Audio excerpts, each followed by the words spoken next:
Good morning. Welcome to the last session before lunch.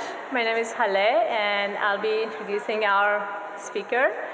What good your model does if it's on your laptop or on your EC2 instance? Nothing. So with this, we listen to the next talk, which is going to explain how combination of training and tooling could take your model to production faster, and you can improve your model performance.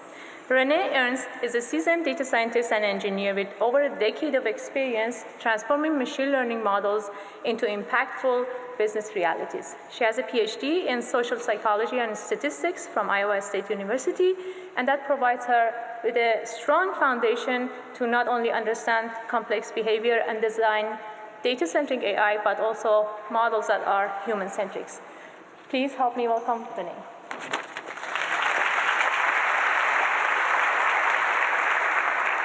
Thank you so much. Thank you, everybody, for being here today and joining me before lunch. Hopefully, we can make this time worthwhile and you aren't all just thinking about what you're going to eat next. So again, my name is Renee Ernst. I'm here to talk to you about empowering data scientists to production and beyond with MLOps. All right, so just a quick overview of what we'll be talking about today. I'll go ahead and introduce myself a little bit more and what brings me here today. Then we'll talk about the problem, why it can be hard to get data science projects into production and support them there. We'll talk about MLOps and how it can actually help support this and empower your data scientists. And then we'll go through a mock project, fictitious company, talk about how implementing an MLOps project, a machine learning project from start to end might differ before and after you've implemented MLOps. Then I'm going to save some time, hopefully at the end, to talk about a specific and somewhat contentious issue, and that's notebooks in production. I only have so much time today, though, so if I get cut off before, just ask me about it in the Q&A. But then, of course, we'll go ahead and jump in to make sure you have some time for Q&A as well. All right, so again, I am a data scientist and machine learning engineer. Basically, my career path started off in the social sciences, and the stats side of me ended up bringing me into data science. That's where I really fell in love with that. And then kind of along the way, I joined a lot of early, not a lot of, but several early data science teams where they didn't have a lot in place for getting models into production. A lot of that was kind of figuring out as you go, all right, how are we going to do this? And so along the way, I picked up a lot of engineering skills, absolutely fell in love with that, and then really kind of ran with that. And now I've transitioned into my current role as a machine learning engineer. And that's really kind of what made me really passionate about this topic. I'm now working on a team where we're implementing MLOps for the enterprise at McKesson. Okay, so what's the problem? Really, this is a hard question to answer, but some, I think, key topics and some key things that a lot of people agree on in terms of what makes it hard to get data science projects into production. First of all, data scientists are not typically trained as coders. That's not like their first priority. So coding is oftentimes something that they've picked up along the way. Their focus is oftentimes primarily on just making sure that this runs rather than, how is this going to end up being used more downstream from a technical perspective. Often also with a lot of data science projects, there's a lack of planning up front for how the model will actually be used once it's built. Now, that's not to say how it will be used from a business perspective. There's definitely a lot of focus on that, but there isn't always a lot of focus on all right, well, how is this going to integrate into our other technical systems? How is it going to scale? What's the cost and security concerns? And that can often result in a large amount of rework or sometimes even perhaps projects failing once they get to that production stage. Additionally, much of data science tooling is really focused on that experimentation phase. Notebooks are a good example of this. They're great for documentation, visualization, collaboration, but they can be difficult for getting into production. And then another issue, and I see this as primarily cultural, is a lack of time. One of the biggest pushbacks I get from data scientists when talking about trying to implement things like coding standards or being more involved in the productionalizing process is that they simply don't have the time. And honestly, that's a fair pushback. And I think that's one of those things that we need to work on a cultural perspective and tooling to try and make that easier for data scientists. And that's where MLOps can help. All right, so what is MLOps and how can it help, right? So I think first and foremost we need to think of MLOps as it's a combination of both practices and tooling to help support streamlining and automation of the machine learning lifecycle. I think one of the things that you often see as companies are trying to implement MLOps is they have a very large focus on the tooling. All right, here's your platform, I've deployed it, now here you go, you've got MLOps, we're done, right? But MLOps is so much more than that. It's also a cultural shift. It's a change in how we are working. And ultimately, what MLOps should do if it's done right is it needs to empower data scientists to not only build that model that technically runs, but is also a usable end product. So it should help overcome common issues that will slow down or block models getting into production. It should make collaboration with other technical teams easier. And it should really empower them to own their products, to be involved beyond just that experimentation phase. By removing the black box around productionalization, so no more just throwing things over the wall to your engineering teams, data scientists have pride and ownership in what they build. They can also successfully support their models in production. Often something that you see when something goes wrong with a model in production is that you have the engineers on one side saying, hey, I don't know what's wrong with this model, I didn't build it, I'm not sure how to diagnose the problem, but then you also have the data scientists saying the same thing, I didn't deploy it, I didn't put it in the system, how am I supposed to diagnose the problem? Really, you want to bridge this gap and have these teams working together. Okay, so I'm not going to spend a lot of time on tooling specifically, in part because I think a lot of MLOps discussion really focuses on this and not the cultural aspect, but there is some foundational things that you do need to have in place in order to make this work. So just quickly, you need version control, of course. Most people already have this in place, but how are you using? Do you have standards around it? Are you actually making sure you do things like, before you can merge into main, have you actually checked off all the rules? Have you done code review, passed your code standards? You need to not just have the tool there, but you need to have standards around how to use it. You need tooling like experimentation tracking, so things like MLflow is an example of this.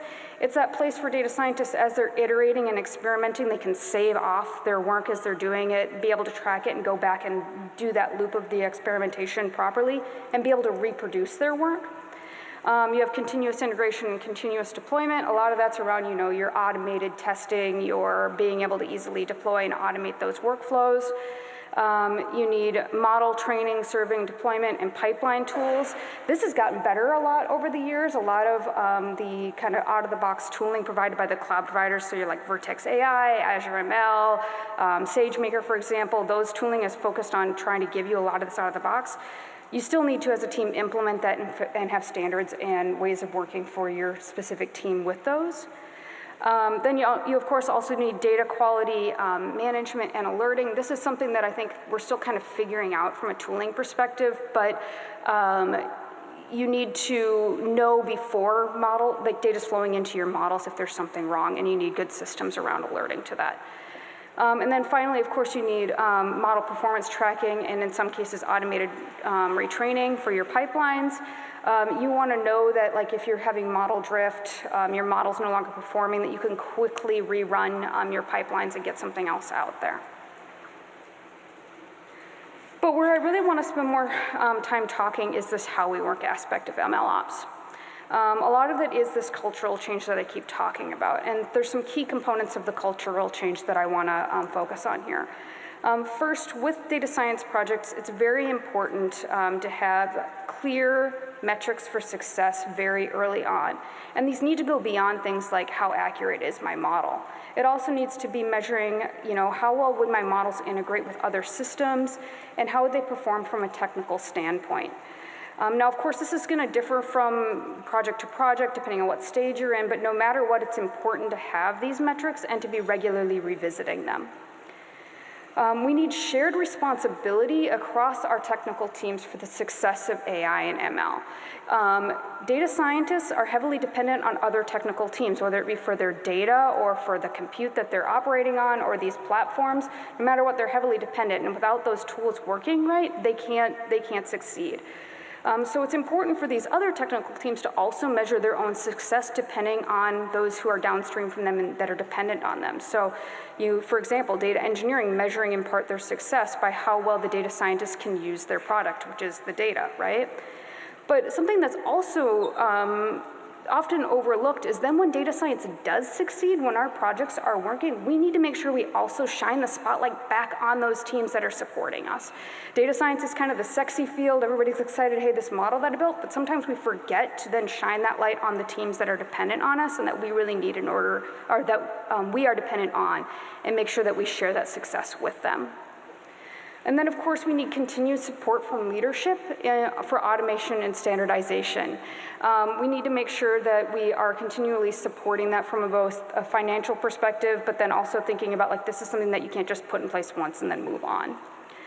A key part of this culture is cross-functional teams. Data scientists and engineers need to be collaborating early in projects to avoid surprises and wasted work.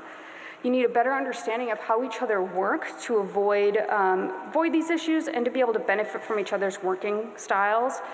You need to be partners rather than adversaries in order for this to work well.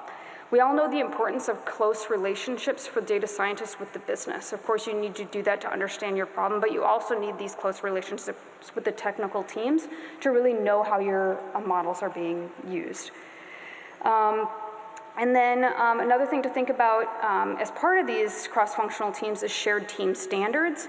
So for example, you want to have standards that are well documented and easy to access across teams. So like, let's say you have multiple data science teams or multiple projects all using Python, right? You don't want it all siloed where you all have your own set of standards and aren't talking to each other, because then when you come together to try to work, that can be quite difficult. So make sure you have shared standards and that those are accessible and you're agreed upon, and then of course also try to automate those as much as possible. We've gotten to a point where, like, we shouldn't be arguing about code standards anymore. Just implement an automated tooling, have it in place, and then, all right, when you pushed your code, it checked, it's done, we don't have to fight about it in code review anymore. And then, of course, you need testing. So this isn't just testing, again, of your model to make sure that it's accurate. It's testing to make sure the code around it actually works and that it integrates with other systems. And that's a responsibility part with the data scientists as well as the other technical teams to be working together on that. And then I think a really important part of team standards that sometimes gets overlooked or taken for granted is the review process. Part of our primary job responsibility should be this code review and methodology review practice, not just an extra thing we have to do. Part of that is we need to think of code review and methodology review in general as an opportunity for knowledge sharing rather than like, I'm trying to find your mistakes and bad on you for having this function that doesn't perform optimally. It's more about this knowledge sharing and shifting your culture around that. All right, so MLOps in action. Let's talk a little bit about like what this might look like before and after, how a team would function with it, right? I'm gonna skip past this just for sake of time. All right, so we've got a fictitious company here called Yarn Utopia. This is an online retailer focused on selling yarn and related supplies to home fiber artists. Those of you who know me personally probably find this hilarious just because I probably have enough yarn to open my own store at this point. But Yarn Utopia, you know, they've got their website, they're selling their products online, and one thing they've realized that they really want to do is start increasing conversion on their website. So basically this is the amount of people actually check out when they've been on and complete a purchase. They know some of their customers are really heavily motivated by price and some others are not so much. They're just gonna buy what they want no matter either way. But what they want to do is in order to increase that conversion, they want to effectively present coupons just to those customers that it actually would make them purchase. They don't want to give away margin by giving coupons to people who would make the purchase anyway, right? Yarn Utopia is now going to partner with their data scientists to try and build a model to help them with this. They've also recently integrated MLOps into their ways of working and tooling, and let's go ahead and see how this project might have gone before and after a transition to MLOps. All right, so first, project planning. Typically, this includes business and data scientists getting together to discuss a problem, possibly talking about different sources of data and define exactly what you would like a model to predict. They usually start off then with a proof of concept. For our coupon project, this includes, hey, we're gonna build a model that predicts how likely a customer is to go ahead and complete a purchase when browsing the website.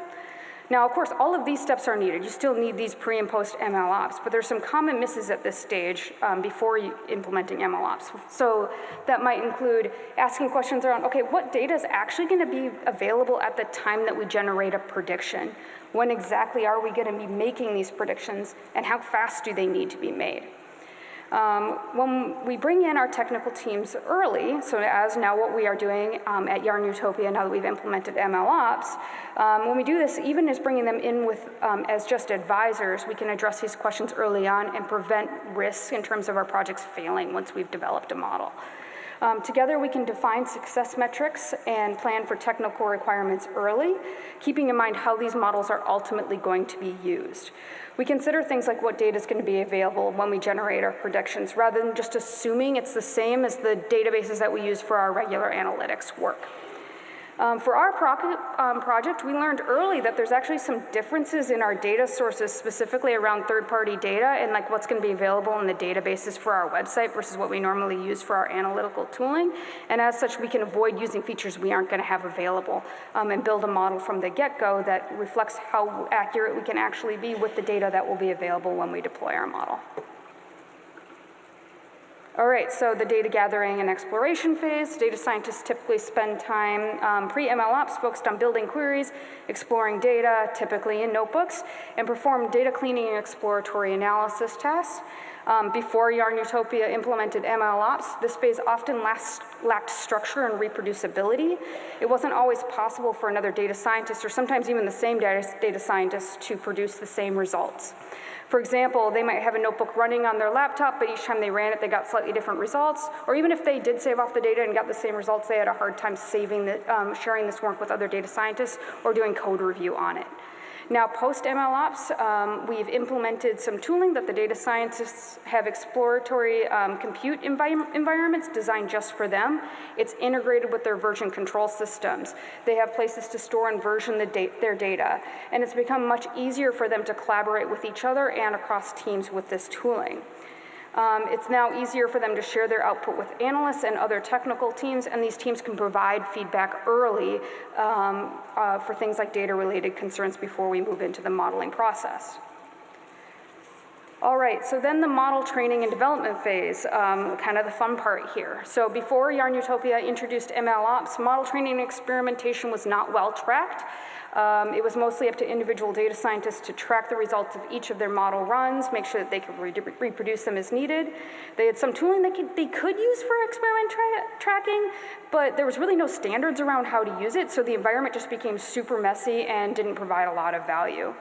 But now that we've implemented MLOps, they are regularly using this experiment tracking software. They have standards around how to use it, as well as reusable code that's provided to them that makes integration with these systems easy. All they have to do is plug it into their experiments and be able to make sure that their stuff is getting tracked properly. Now, each time they run a model, they know that they can tie it back to the specific version of code used to run that model, what data was used. They've got their performance metrics for each experiment, as well as the model itself saved off.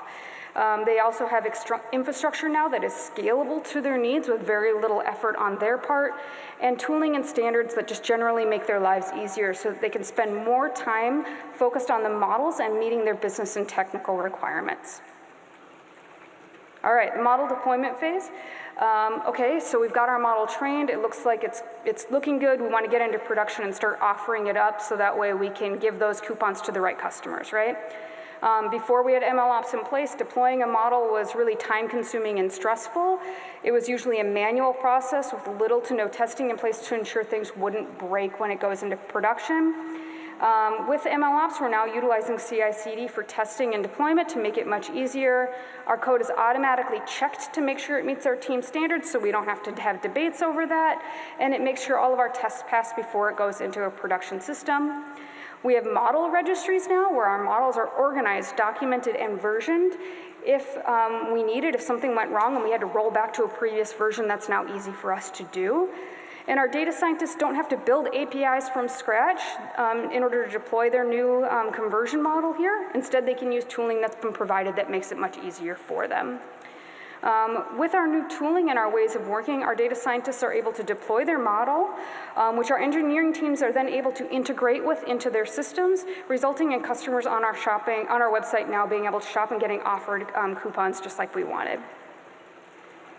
All right, so now finally the monitoring and maintenance phase. Pre-MLOps, again, this was very manual. Data scientists would have queries that they'd run on occasion to check results and see how the model is performing. But unfortunately, when there's problems, often it was the business letting them know that something went wrong. All of a sudden, there's a fire drill of they aren't getting the results that they expected. But post-MLOps, we now have automated processes in place to help monitor our models in production, making sure that we catch issues before our business is ever impacted by them. We have monitoring, logging, and alerting all in place. And so for example, if our API is no longer generating predictions, or maybe those predictions are just shifting, we're seeing some data or model drift, we are the first to know about it. We can quickly diagnose the cause of issues if needed and roll back to prior versions of our models, or perhaps kick off an automated pipeline that retrains our model and redeploys it. Our new tooling reduces stress for our teams and business partners, but it also, again, empowers our data scientists, giving them a sense of control over what is happening to their models and prediction, and a sense of ownership and ability to help fix those issues. Okay, so I hopefully have enough time here quick for our special topic. I've rushed through some of that to try and get here. So notebooks, right? This is something I get often asked a lot when we talk about well, what about our notebooks? How are we going to get those into production, right? Well, I think something to keep in mind is whether you love them or hate them, they're not going anywhere. Notebooks are here to stay. They are great tools for experimentation, visualization, and documentation. But should we be productionalizing notebooks? I don't think there's a strict yes or no answer to this. I think the answer is mostly no, but it depends. I think you need to consider things, though, before you're going to decide if you want to do this. First and foremost, consider version control. How are you going to version control your notebooks? This can be quite a beast to do if anybody is familiar with actually using these. Looking at diffs on notebooks is not easy. Now, there's been some tooling over the last few years that supposedly makes this easier, but I've yet to encounter one that actually really does it well. They're often not optimized for performance and scalability, and they can also be hard to test and debug. But if you are going to do it, because there are, of course, exceptions and reasons why you might want to go ahead and deploy notebooks to production, I encourage you to keep these things in mind. First, you want strict policies around their use in production. You want to make sure that you're using them in a way that is informed. You're not using them as a way to get around data scientists having to write good code. It's not because, oh, it's too much work to have to convert my code into a script. If it's a lot of work to convert your code into a script, there's probably other things going on. So things related to that, you want to enforce good code practices. You want modularized codes. You want to be splitting out your code into, instead of just having long blocks and notebooks running, you want to pull it out into modules where you've got your functions and classes. You want to be able to have, of course, your code testing on it. You need really good controlled environment management. And think of notebooks really as just an orchestration tool. They're meant to execute your code in a way that gives you your pretty visuals, nice documentation, all of that's really important, but think of them as more so you're still putting your core code, your core functions out in separate Python files, and you're just using the notebooks as an orchestration for that. The other thing I really want to caution you about is data in notebooks. I think a lot of times it's easy to think, oh, this is really nice, it's good for helpful and using, but you have to keep in mind that that notebook file itself contains a lot of data, and you have to be cautious to think about where do you want that data. So for example, I can't count how many times I've seen a notebook where we print off the first 20 rows of a data frame because we want to look at it, but that data frame also includes PII, oh, it's got the customer's address and name in there. Well, that's now embedded into your notebook. It's not just a picture, right? Anybody can load that JSON file and that data is there. So just be very cautious and think about how you're using data in notebooks as well if you are going to be using them this way. All right, so just take home. Remember, MLOps is not just a set of tooling. I think honestly the really hard part about MLOps is the cultural change in the ways of working. It needs to be adopted early and you need to follow best practices, but also we need to reward following those best practices. People aren't going to take the time that it takes to do things like follow code standards if it's just extra work that they don't even get any credit for, right? It needs to be a part of our way of working, and not following it needs to be something that is frowned upon, and doing a good job out of it needs to be rewarded. And then, of course, remember, MLOps is really about empowering data scientists and bridging the gaps between them and other technical teams. All right, now we have time for Q&A.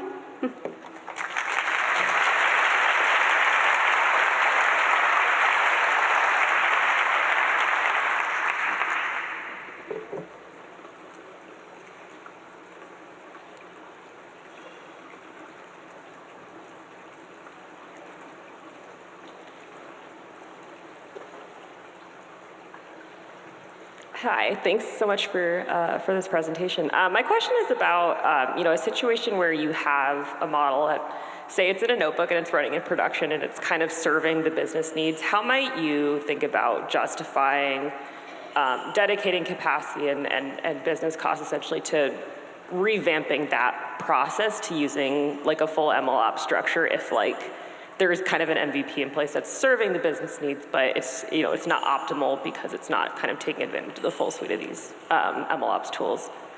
Yeah, that's tough because it's kind of like well, technically it's running, right? We're getting back to well, it ran, right? But I think you really need to think about the cost benefits and have, frank discussions with your other teams about that. You have to weigh the cost, benefits, and risks around that. So let's say, all right, yeah, technically it's running in production now, but if something goes wrong, how hard is it going to be to fix it, right? And is it really worth the ease of, not having to rewrite my code into a script and create these pipelines? Is it worth that risk? And then I think also something to keep in mind too is that we all make mistakes in code. No matter how long we've been doing it, there's mistakes. If you don't have any testing and stuff around it, it's not about like, do I have an error? There is an error somewhere in there. It's just you haven't found it yet. Not creating these processes just makes it more likely that you're gonna get bit by that. And it's a lot about risk tolerance. And a lot of times how I found where you can get companies and teams to really buy into this is when, oh wait, something actually went down, and you can use that as evidence of like, okay, look, well, we spent thousands of dollars because of this problem, or wasted time with our models not working in production. Really hold on to those cases. It's like, see, this is a clear-cut reason as to why we need this. Yes. You mentioned that changing the culture of a group is sort of the most difficult part of this. Do you have any concrete examples or advice if, for example, I wanted to tomorrow start MLOps with my team who's never done that before, how to start that culture shift? Yeah, I think there's a few components. I think part of it is you need support from leadership. And really working with them to understand, what this is that you're trying to implement, and that it isn't just I turn on a tool and it's done. So a lot of it's taking that time and having communications and trying to, rework through an example of again, something that you're struggling. You're probably implementing MLOps for a reason, right? Talk through specific examples for your business with them around hey, having this in place would have solved X, Y, Z problem. But then also, again, it's about that rewarding people for this too. If this is just seen as extra work and it gets piled on, but you aren't evaluated on it, people aren't going to spend time on it. So you need to make sure that they know that it's important, both the people working on it, but then also our leadership to get buy-in for it. We have an online question. What advice and best practices are most important for a company with a very young data science division, one person for the last year? Oh boy. Okay, so I've been there. One of my roles is I worked at a startup called Imperfect Foods, and I was actually their first data science hire, so I've been there. I think a lot of it is you need to encourage your data scientists to reach out to other technical teams. There might not be other data scientists there for them to work with, but there probably are other engineering teams, right? And to really work on maybe you don't have this code review process with other data scientists because you're a small team, or it's early, or maybe you have a lot of junior folks. It doesn't mean there isn't somebody there with that technical expertise that you can rely on. So I highly encourage you to do that, and then just really getting involved with things like community events like this, but other conferences as well is a great way to maybe your company is small, but getting involved in the community is another way to get that exposure as well. Yeah. Hi, I have a question. Let's say our company, we have we recently started building an MLE, machine learning engineering team that is handling the MLOps part, and we are a data science team. But their resource is limited, and we have a lot of historical models built already, let's say in Notebook. So what would be your suggestion how we prioritize the models we work with them? Yeah. That's actually exactly what's going on with right now in my company. So I am on a fairly new machine learning engineering team where my team owns our MLOps platform, and we're working with other data scientists team to onboard them. A lot of that's going to come down to prioritization. So I think especially when you're implementing a new tool, a lot of it's figure out what are my first use cases that I want to get on that and prioritize those first, and recognize that it might not be an overnight thing where you're going to get all your models on that platform. But I think the first thing is to get used to this way of working and start it is to have that first project that you get onboarded and move over, and then for any new work, make sure it starts off that way in the first place. I think it's going to be a process and a transition, and then of course I think part of it is as you're going through these projects, you'll figure out which are the ones that are most desperate in need for this and really kind of have a prioritization around it. Yeah. Hi, thank you for the presentation. So one of the things that was there was logging and alerting at the prediction stage, right?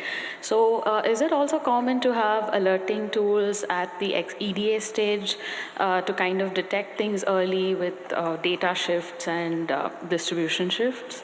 Yeah, absolutely. I think that's kind of at your data level. So the data monitoring level, and I think that's, I know, so quick with the tooling slide. That's one of the things that I think, honestly, tooling isn't great for it yet, but you do need tooling on your databases in terms of checks and measures around hey, is something going on with the raw data that's actually going to feed into these systems? I think also that's true is sometimes, we talk about oh, data scientists, they struggle with testing code, blah, blah, blah. They're not the only ones. There's plenty of data engineering teams and other technical teams that also are not great at this. It's not just data scientists. So it's also working with your data engineering teams and that type of thing to get things in place that can monitor the upfront data. And again, it's the importance of when you shine, they shine. So working together with them on that partnership on the importance of why this is needed. Yeah. Hi. You talked about automating coding standards. Yep. Across teams. So our teams use different languages. Yep. What does that look like? What does automation look like when your data science team is using a mixture of R and Python and your engineering team is doing what they do? How do you manage that? Well, there's no reason you can't create those standards and rules at a language level and share those across. So let's say you've got 3 data scientist teams at your company. They've got a mix of they're using Python and R.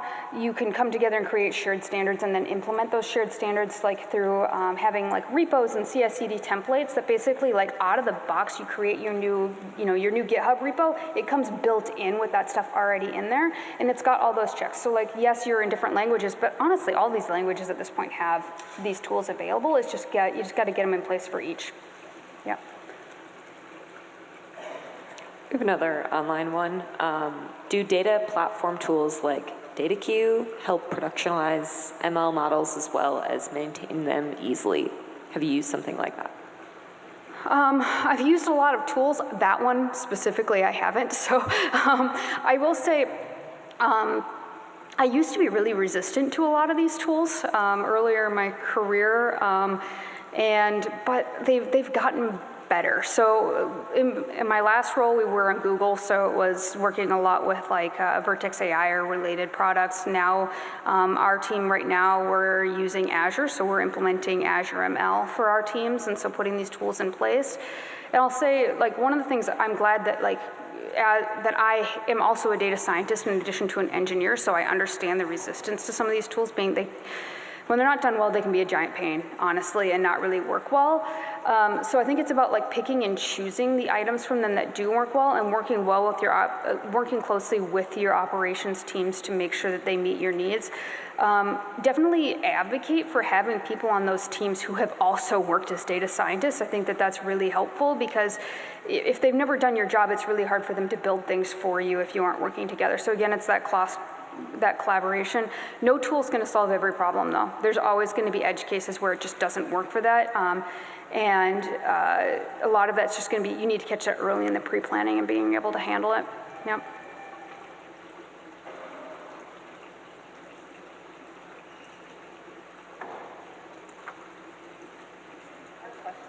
Over here.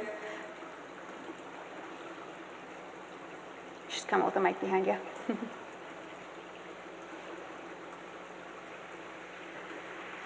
You've talked about prioritization of what problems you're trying to solve, and you've also talked about executive sponsorship and collaboration internally with cross-functional business teams. I'm really curious, from the inception of, we'll call it a problem that you're working on to try and solve, that you're creating a project around, what level of your organization, either at McKesson or just at large, do you feel like who is deciding what problems you get to work on? Who is prioritizing from like before the project even hits your desk? Who's saying you guys need to go fix this?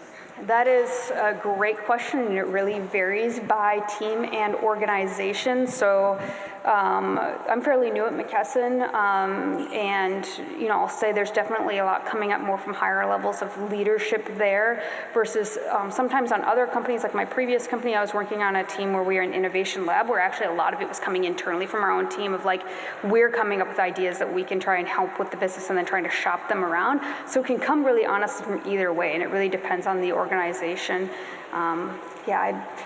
It depends. Yeah.